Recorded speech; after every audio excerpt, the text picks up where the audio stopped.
Hello and welcome to the Becoming Your Highest Self podcast.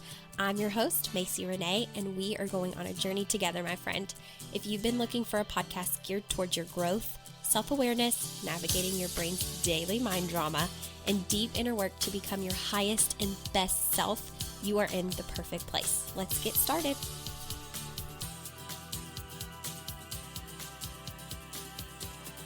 Happy Monday! Welcome back to another episode of Becoming Your High Self podcast. If you're new here, welcome. My name is Macie and I'm excited to welcome you. And if you're a returning listener, thank you for coming back. My Kentucky people, I hope that you won some Derby money. We had the Derby this weekend, which is always such a big, fun event in Kentucky. It was nice to see everybody celebrating because, of course, in 2020, everything was canceled and shut down. It was so fun to see everybody having fun and being together again. Felt definitely like normalcy, which felt really, really good. If I was a betting woman, my bet would have won. But I've grown up in Kentucky my entire life. I was born and raised in Louisville, and that's how we pronounce it. It's not Louisville or Louisville. Louisville is how we pronounce it here in Kentucky, and that's where I grew up, and I have never attended Derby or Oaks, not officially. So that is on my bucket list. I want to do it whenever I have enough money to get the covered box and not have to be in the infield or the rain. This year was beautiful. Thurby, which was on Thursday, was super rainy, but Friday for Oaks and Saturday on the Derby was beautiful. And I went with a friend. I was with a friend for the weekend and we watched it on TV. And so I usually don't even know what horses are going to run until right before the big official race. And I look at all the horse names and I just pick the one that feels aligned. And this year I picked the one, I can't even remember his first name. I just remember the last part of his name being Spirit, and it just moved my spirit. And I was like, that's who I would go for. I had no idea who the owner was. It just was an intuitive, like, that's the one I want. I love the name. Let's do it. I think there was also a horse named Soup and Sandwich. And so that would have been like my second pick just because it was just so cute. But anyways, the whatever his name was, Spirit, was the one that won. And so after the fact, I was like, dang it, I should have bet. And also it was the owner that wins like every year. It seems like every time I see a win or happen to pay attention to the Derby, it's like he's the one winning. So I think at this point, a lot of people probably do place their bets on whatever horses he has or horse he has in the Derby, because it seems like he takes it all. All right, you guys. Well, I hope you all had a good weekend. If you're not a Kentuckian or don't celebrate the Derby, as always, if you listen to a podcast episode that you love here, snapshot it, tag me in your Instagram stories, tag me in your Facebook, and please leave reviews.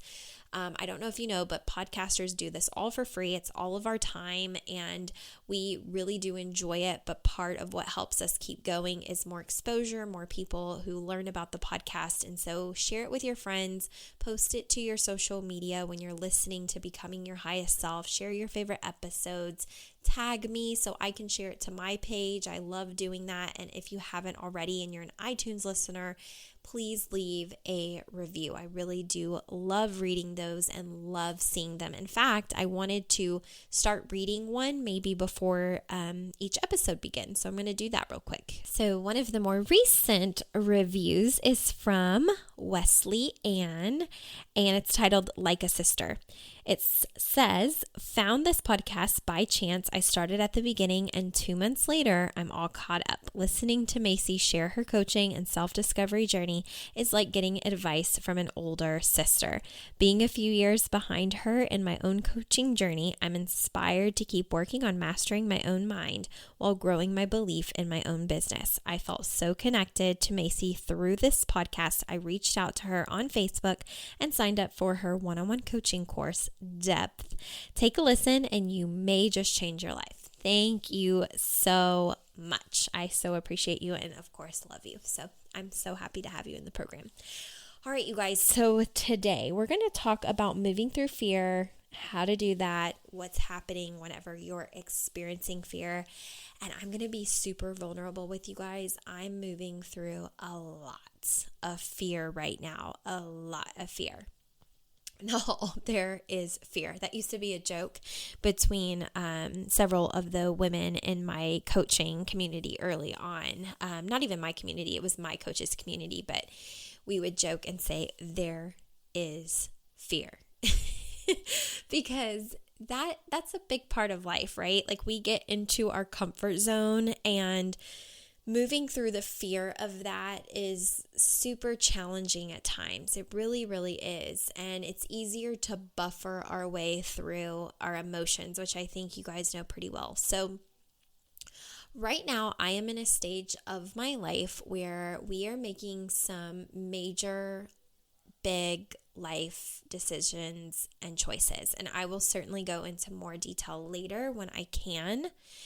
But I will tell you that these decisions and choices are incredibly huge and not what the average person would probably say is normal, right? We have a lot of support in our life, but several of the things that are about to unfold are, definitely scary. And what I've been experiencing is the feeling of overwhelm. And something that I teach a lot of my clients is the reminder that you are not the overwhelm. It's a feeling of overwhelm, which means that when you're focused on the fact that overwhelm is just a feeling, you give it the opportunity to pass. You don't have to stay in it.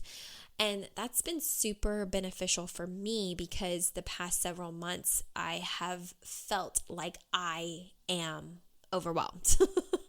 And you have to be careful about saying things like that, because anything that you start with I am means that you're teaching your brain it's a part of your personality. So if you say things like I am tired all the time, what you think you're saying is just you're expressing like I am tired.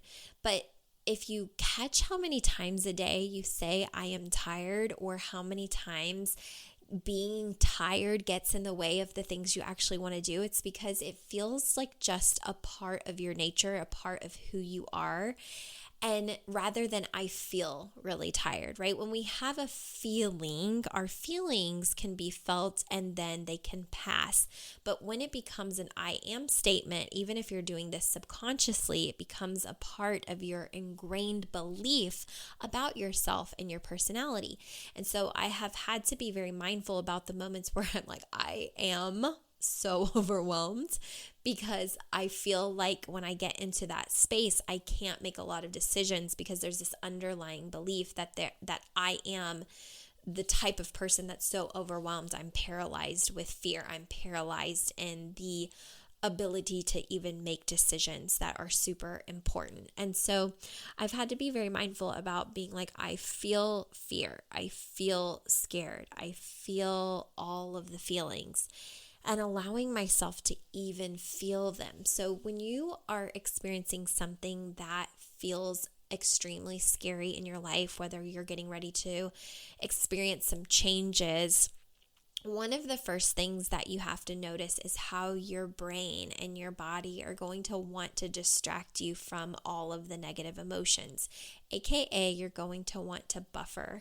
And I have buffered by not getting as much done as I know that I could get done, because it's not a matter of not enough time. It's a matter of I feel so overwhelmed that it's just I would rather not do all of the things that are very important to do at this stage of where we're at. And fear is going to be a natural part of your life when you're doing something new and fresh and exciting, right? Whenever you are going to become a different version of yourself, you're going to feel some fear because you don't have this magic ball where you can predict everything that's going to happen, everything that's going to go right, everything that's going to go wrong. One of the things that I can tell you that I'm super excited about, and that is also making me feel a lot of fear, is knowing that probably in less than a year, I'm going to invest the largest amount of money that I have ever invested ever in myself, and really in turn in my business. The coach that I first ever started with when we had our first consult, and she was like, it's $200 a month to work with me in a group, or $600 a month to work with me one-on-one, which is now so comical because I can remember how much I freaked out back then. And some of you probably even maybe get on my website and look around and see prices, and maybe you have an internal freak out. It feels scary to think about becoming the type of person that would spend that type of money on yourself. In fact, I do have a lot of clients that say, before I signed up for your program, I had never invested in myself like this. I had never invested in my own time for myself, my own mental health like this. I had never invested in my emotional health and well-being like this. I had never done anything like this for myself because of the guilt. And it's such a rewarding thing to know when people in general are ready to make that experience, make that investment in themselves and have that experience. It's just such a special moment because it is a breakthrough in itself. So I can remember when my coach was originally telling me her prices, and now to work with her in a group program, it's $25,000 cash. Holy shit. And I used to be the type that I didn't even want to tell my husband what I was spending when I was working with a coach. In fact, I think I have some clients whose husbands don't even know that they're working with me. And I'm like, what's that about? And they're like, oh, he just would never understand, or he would freak out if he knew that I was spending money on something like this, or, and I think that's very interesting. Like, there can definitely be coaching done on that mindset and the inability to be open with your partner, right? Feeling like you have to protect yourself and can't be vulnerable is another piece of that masculine energy. So if you're trying to work on that, it's interesting, right? If you feel like the need to not share all the pieces of yourself. But I understand it because I kind of had that protective energy too. When I first, wanted to hire my coach, those were hard conversations to have with my husband, who at the time was my boyfriend. And it was just disagreements with the amount of money, and what about this? What about bills that we have to pay? What about all of these things? And really having to advocate for myself through the fear of being vulnerable and telling him the reasons why I wanted to do it, but also the fear of knowing that the ROI was an ROI for me, for my mindset, for my emotional health. Like, there was not going to necessarily always be a tangible amount of money that I made back from working with a coach, but it was instead the ROI on who I became as a person, who I could be as a partner, who I could be as a daughter, a sister, a granddaughter, a significant other, a future wife, a mother. The ROI is huge on investing in yourself, but it can be fearful in expressing that to people, and I get that. But I don't know that I felt as much fear as I did whenever I told my husband that to continue working with my coach, which I have not worked with her one-on-one or in a group, like with her one-on-one attention in a while, because of the way that her programs are now structured, as she has grown into this multi-million-dollar coach, which I'm so proud of, because I remember when she literally owned 2 spoons, was living in the smallest apartment ever, and, had just hit $100,000 in her business. So I could not be more proud of who she is today. But to work with her now, literally it's $25,000 at her second level. I've already done the first level. The next level is the second level. And when I went to tell my husband, the amount, I was terrified. But you know what? It's interesting because he has seen the ROI on who I've become in the last 4 years of coaching. And at first he was like, oh God, that's a lot of freaking money. And I'm like, I know, but you also know who I've become in 4 years of being coached. And I think that because I believe in myself so heavily, he doesn't really question it. And he was like, yeah, I mean, I would invest in you, in your business. I would agree to any money that you wanted to spend in your business tenfold, because I just know like who you're going to show up as and who you're going to be. And so that's something that is huge too, but has been fearful even for me, even knowing that we've already discussed that for when that time comes. It's still so scary to think about the Macie that spends 25 grand on my brain, 25 grand to become a better coach for you guys, 25 grand, and potentially my entire business be burned to the ground to be rebuilt in the way that her expertise sees fit, because that happens sometimes too. Like, you go in with this expectation of wanting to hold on to everything that you've built because it's your baby, and then your mentor sees something that you don't and says, burn it all to the ground. And I'm like, oh, there's so much fear. So I know in the next year I'm going to feel more fear than I've probably ever felt. And it's terrifying. But to move through that, you have to be willing to face your emotions. You have to be willing to feel the hard things. You have to be willing to be super vulnerable and lean in to all of the emotions that come with it. And that's really the deal. I know this is going to sound cliche, but there's a quote that says fear can be, like the acronym for it can be face everything and rise, or fear everything and run. And there's two ways that you handle it. So you fear everything and run, okay? Or you face everything and rise. And in my life and who I want to be, and when I think of becoming her, I want to face everything and rise, even when it makes me want to crap my pants and wear diapers, because I see the long-term vision of my life. And so if you feel like you're not even there yet, I want to ask you, do you have a vision for your life? Do you allow yourself to dream? Do you allow yourself to even want more or think about having more? It's not that you can't be happy where you're at right now. I mean, exactly where you're at, you need to be happy right now, right? Like, changing things from a place of like hatred and disgust, yes, it can work for a little bit, but the feelings, like actually moving through them, really come from whenever you can be grateful and happy right where you're at. More abundance comes from that than changing everything because of hatred. It doesn't mean that you can't, like, of course, hatred and anger are a fuel for sure, but they're not like long sustaining. That's what I learned. I used to build things from a place of like revenge. I shouldn't even say revenge, but like, I'll show you. That really used to be my mentality. I'll show you. And when I would feel fear, what pushed me through was, I'll show you. I'll prove you wrong.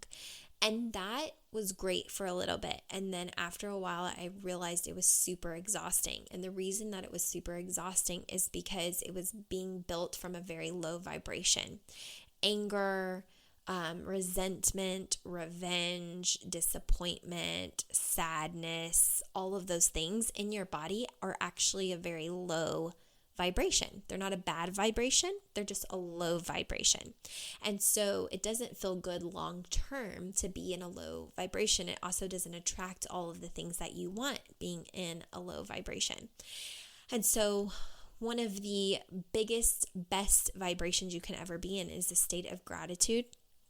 And a lot of abundance comes from being in that high vibration of gratitude.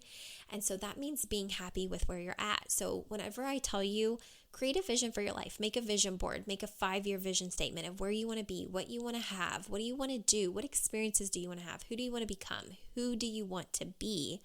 I'm not saying that like you should hate your life now, or your life could be way better. Like, that's not where that's coming from. So if you ever hear anything like this on the podcast and you assume that it means that you can't be happy with the things that you have now or who you are now, you're not hearing me correctly. So I want to be very clear in that, okay? It's important that you feel gratitude for where you are today, because that fuel is going to get you a lot further in your vision, in your 5-year plan. Who are you wanting to become? How do you want to grow? Growth is a fundamental human need. We like comfort, but we eventually need spontaneity and growth, unpredictability. We like predictable, but we need some unpredictability as well. And so I want to challenge you to push yourself a little bit, because your brain is not going to push you to do so. You're going to want to be in your comfort zone the rest of your life. If it weren't for personal development, if it wasn't for coaching, I can't even tell you where I would be right now. I'd probably be an OT the next 40 to 50 years of my life, feeling very stuck, thinking that there was no way out. If you're in a job right now that you hate, if you don't feel joy waking up and going to work on a Monday, there's more for you out there. You just have to be willing to explore it. And the reason that you're not is because probably it brings up fear of what if I don't get a job as good as this? What if I don't get the same healthcare? What if I don't get the same days off? What if I don't have the same benefits? What if my salary is worse? What if I this? What if I that? What if I don't get as much vacation time? What if I hate my coworkers? All of that is fear. And it's filling ahead of time because none of that stuff has happened yet. And if it's keeping you from even trying, keeping you from even applying to jobs, keeping you from even, exploring what's out there on Indeed at 9:00 at night on your phone when you lay in bed and you have some free time to scroll, then I encourage you to think about that. What is keeping you from going forward? A lot of times it's the fear. Okay, we have a lot more power than we give ourselves credit for. And we stop ourselves because of being afraid, not having the magic ball that's going to show us all of the things. And I can't wait to be able to be in a space where I tell you guys more of the things that we have going on. I imagine that if you're on social media, you'll see that kind of stuff first. But I can't wait to actually show you. And I'm excited to see everything that comes from all of the things that are coming down the pipeline. But I'm also terrified. But I'm talking about this on the podcast because I want you to know that I believe at the end of the day that we're going to be okay. That I'm going to be okay. That everything's going to be okay. Like even if everything looks different 6 months from now, a year from now, that everything's going to be okay. My business is going to be okay. Everything's going to be okay. Somehow it's all going to work out, even though it feels absolutely terrifying, absolutely frightening. So when you're thinking about how to move through the fear, be willing to feel all the feelings that come up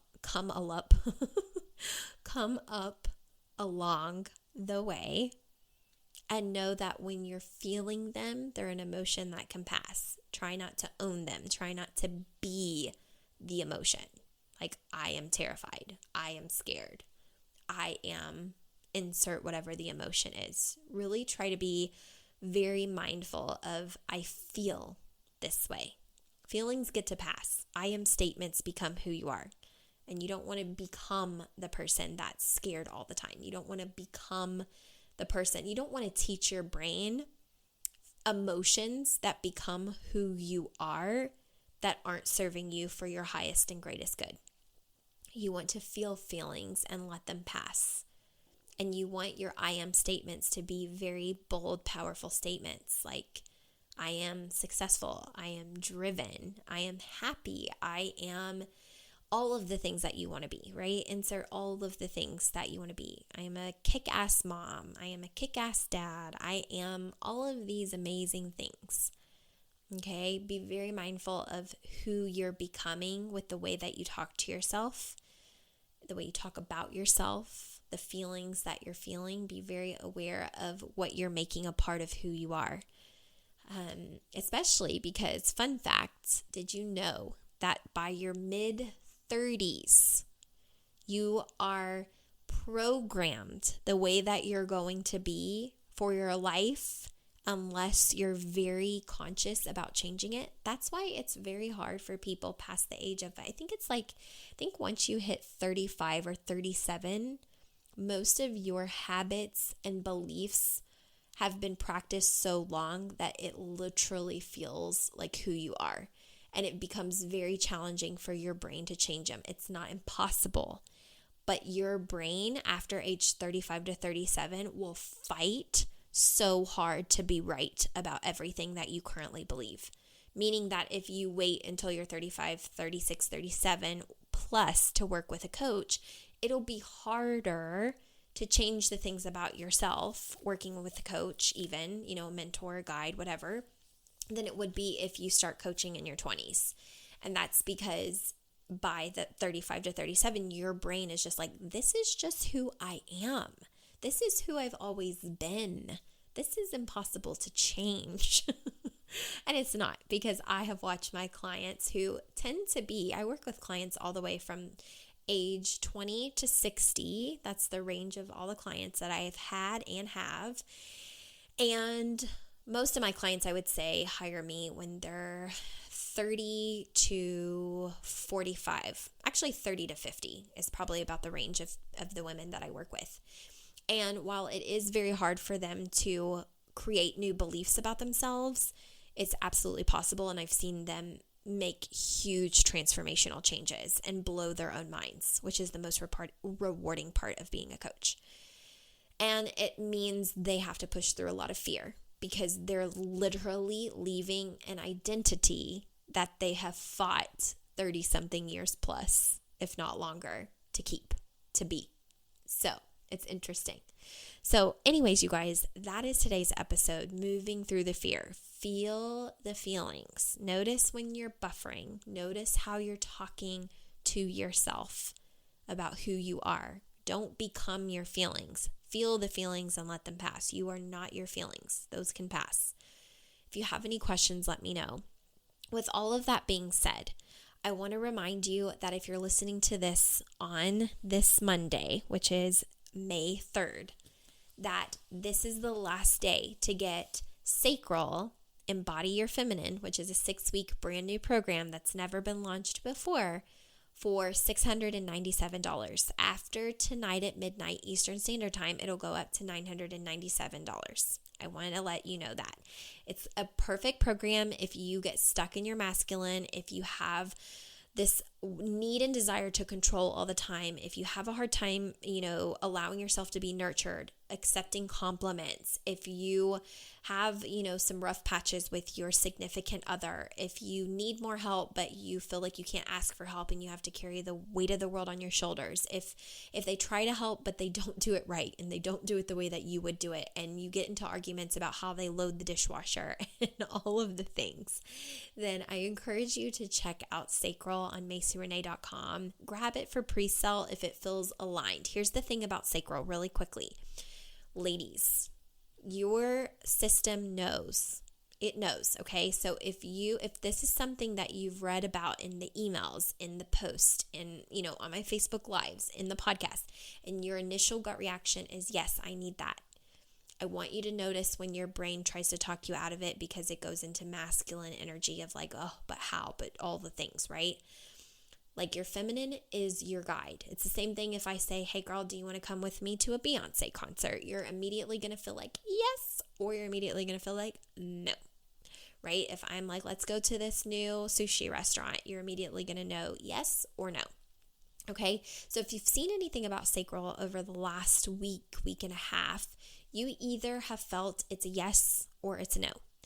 And the important thing in embodying your feminine energy is going with that nudge.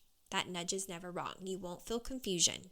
Confusion is not going to be in your SACRAL. It's going to be a very clear, yes, this is for me, it feels good, or no, it's not for me and it doesn't. And what I wanted to encourage you, I said this on my Facebook Live tonight, is that it's okay if it feels like you need to think about it. And if later you come to a yes, even if the price has changed, right? It's not the end of the world. There have been times where I've done that in my coaching, like with my coaches as well. When they first offered it, I felt confusion. I couldn't get in my own alignment. I wasn't really sure, or I did want to do it, but I had a lot of mind drama come in after the fact and I had to coach myself through it. And in the meantime, I missed the, entry price that was lower.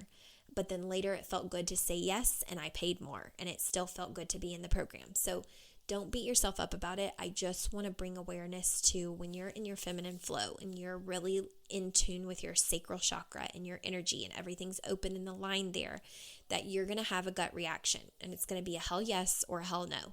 And so be clear of what that is. And if it feels good, I would love to welcome you. If it doesn't, that's okay. If something else feels good later, another program or one-on-one coaching, reach out to me anytime, okay? I love you regardless. So I hope that you all have an amazing week this week, and I will keep you posted on all the things going on in my life as I am able. And then we will come up with another topic for next week. So enjoy this week. Leave me a review and make sure you share to your social medias if you're listening to this podcast and you're loving it. And I will see you guys next week.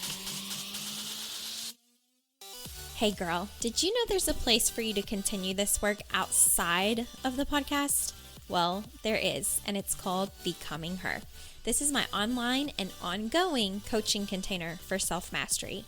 Everything takes place online and is the best value for your investment if you're wanting to work with me. This is for women that want to create lasting change by learning how to master themselves, their energy, their mindset, and how to do the deep inner work. It's a growing community where you're supported for life with live online trainings, access to all previously recorded content, and 2 one-on-one coaching calls with me per month. It's an investment where you can rest assured you'll have everything you need at your fingertips and where there's one primary goal, becoming your highest self. If this has been something you're looking for, join us and be a part of the growth. You can find out more information on MacieRenae.com.